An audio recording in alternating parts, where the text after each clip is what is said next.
उत्तराखंड की सिलक्यारा सुरंग के अंदर फंसे 40 से ज़्यादा मजदूरों को सुरक्षित बाहर निकालने के लिए पिछले कई रोज़ से लगातार रेस्क्यू ऑपरेशन चल रहा है।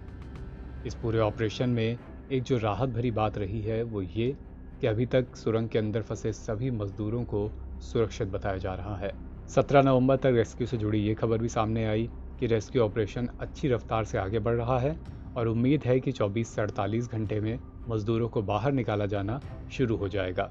लेकिन 18 नवंबर की सुबह इस रेस्क्यू ऑपरेशन के लिए अच्छी खबर नहीं लेकर आई। रेस्क्यू ऑपरेशन को तब बड़ा झटका लगा जब 7 दिन से फंसे मजदूरों को रोकने का यह ऑपरेशन अपने आप में रोकना पड़ा। दरअसल अब तक सिर्फ 24 मीटर पाइप ही मलबे के भीतर जा पाया है। पाइप को मलबे के भीतर डालने के लिए लगातार ड्रिलिंग की जा रही है। इस ड्रिलिंग के बीच ही कुछ अजीब सी आवाज़ें सुनाई दी वहाँ पर, जिसकी वजह से इस ड्रिलिंग को रोकना पड़ा। ये आवाज़ें पहाड़ दरकने की भी हो सकती हैं। इसी डर से इस पूरे रेस्क्यू ऑपरेशन को फिलहाल रोकना पड़ा, क्योंकि ये खतरा भी था कि कहीं इस ड्रिलिंग की वजह से अगर पास में कोई छोटी सी पहाड़ी भी दरकी तो ये स्थितियां और भी ख़राब हो सकती हैं। अभी तक जो भी रेस्क्यू ऑपरेशन में आगे बढ़ा है उसकी स्थिति और ख़राब हो सकती है, पूरे किए धरे पर पानी फिर सकता है। रेस्क्यू ऑपरेशन से जुड़े तमाम अधिकारियों ने इस बारे में विस्तृत जानकारी देते हुए बताया है कि पाइप को अंदर पहुंचाने के लिए लगातार ड्रिलिंग की जा रही थी। ड्रिलिंग की वजह से सुरंग के अंदर से पहाड़ दरकने सी कोई आवाज़ सुनाई दी।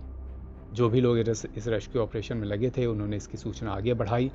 बताया गया कि वहां मौजूद सुरक्षाकर्मियों, पुलिस के जवानों और बचाव अभियान में जुटी टीम ने आवाज़ सुनने के बाद इसकी जानकारी दी।